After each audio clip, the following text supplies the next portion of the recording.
Hi everyone, it's just me again. I've got another favourite things for you today. It's a bit of a different one. This is the start of a mini-series in my favourite things series, focused on the Age of Empire games. From the starting ones, Age of Empires 1 and 2, to the most recent incarnations, and why I think that they are one of the best examples of both PC gaming and real-time strategy gaming that we have in the gaming world. So, without further ado, let's start with Age of Empires 1 and 2. So, what is Age of Empires? Age of Empires takes place in the past. It goes to historical periods. It takes events and famous things that have happened in human history, and basically creates a real-time strategy campaign revolving around these individuals and events. You have figures of characters of these historic persons in the game that you fight with your army. There can be a bit of a thing there where if your character dies, you lose the entire mission, so it's usually a bit imperative to kind of hold them back and not send them into battle when you've got all your explosive army to send into battle. So anyway, expendable, sorry, lots of words. So yeah, look at Age of Empires 1 and 2. To be honest, I didn't really like Age of Empires 1. It's when they were still finding their feet and making the series. It's Age of Empires 2 that we'll be focusing on here. The game in the series that actually really solidified Age of Empires as a great example of real-time strategy. So it takes place primarily in Europe, Age of Empires 2. It follows historic individuals such as Joan of Arc and her struggle to liberate France and put Louis, the King of France, back on the throne. Attila the Hun and his invasion with the Mongols of Europe from the Mongolian plains in the Far East. Frederick the Great in Germany and his quest to his part of the Crusades. Yes, and it follows Saladin. Sorry, it follows Saladin, the famous Muslim visionary who worked to free the Holy Lands from the Christian invaders. And what was really great about this game was the fact that the campaigns were some of the best written single-player story missions that there have been in PC and real-time strategy gaming. The fact that you used historical events taught you something whilst you were playing. The fact they were using historical events actually gave them a pretty good basis for a strategy campaign. The fact that they were focusing on different areas, different peoples and cultures, meant that each culture was actually different. They had a basic setup. So you'd have the town hall, and you'd have barracks, and you'd have archery ranges and houses and such, but it changed from culture to culture. Like in the expansion, which I'll talk about in a minute, the Inca people didn't have horses, so they didn't have stables, unlike other cultures did. So the stable building for the Inca culture was taken away, but they were given other infantry training buildings.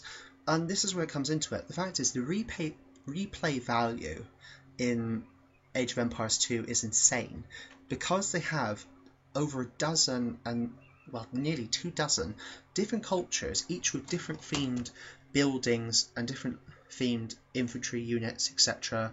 Like I said, there is basic ones, so you got spearmen and you got archers and such, but because they still all look different, there's such replay value. You can have a favourite army you play with for ages. When you sort of set, you go on to a different one.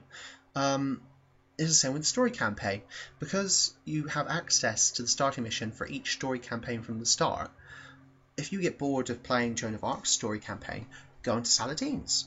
And because how it's done, it doesn't really matter if you're switching from one campaign to the other. It doesn't affect the rest of the story, since they all are single-player campaigns, but they're still all standalones as well. They're covering different parts of history. But it's just fantastic. It's one of the, I think at the time it was quite a revolution in single player story campaigning for how well they carried out creating all of these different campaigns that still didn't interfere with each other, but you still love playing. I've gone back to these story player campaigns and I've kept replaying them time and time again. There's a few that are so difficult that even if you played them a couple of times, you still have trouble going back to them again, even knowing what you do know, where all the objectives are, what you need to do. So it's still challenging. And like I said, because each culture is differently themed, with different buildings and such as that, it has such a different feel to it, whichever part of the game you are playing. It has a multiplayer, where this thing of different themed armies really comes into its own, and because again, replay value, it's fantastic. Like, you could keep playing it again and again.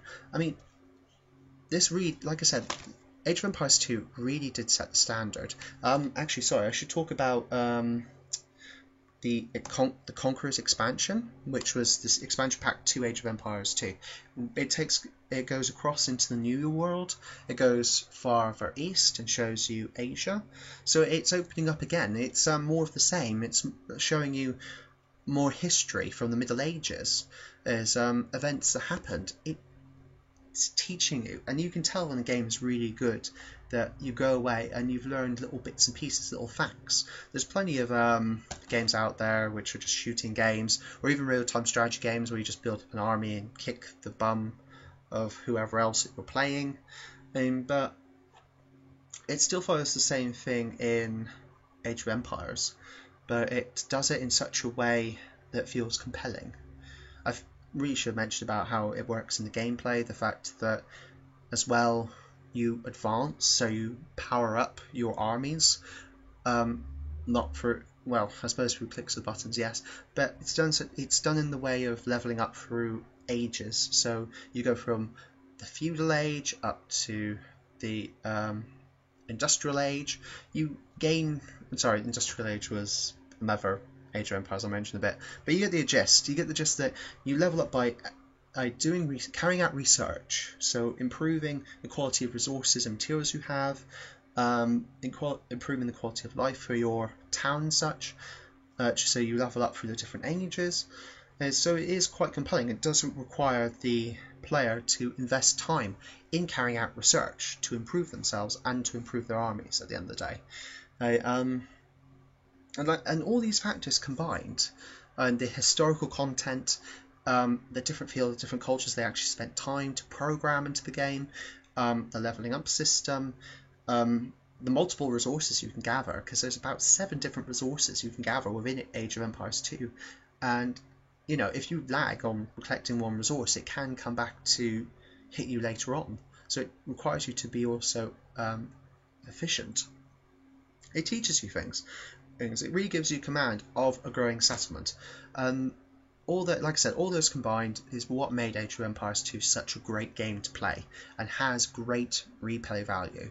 And it's not just the old gamers that play it. Young gamers, I think, who are getting into real-time strategy, they go back to it and they don't care about, like, you know, the shoddy graphics. It's as if that, you know, matters a great deal. Well, because to be honest, Age of Empires 2 didn't have horrific graphics. It had very solid, very functional graphics. So you don't need all the 3D malarkey to make a great game. Not when you have a great story playing campaign with replay value. So yeah, that's what made it a great game, and one I hardly recommend. And I shall go away and I shall make another video soon about the other Age of Empire games coming up. Alright? Catch you soon.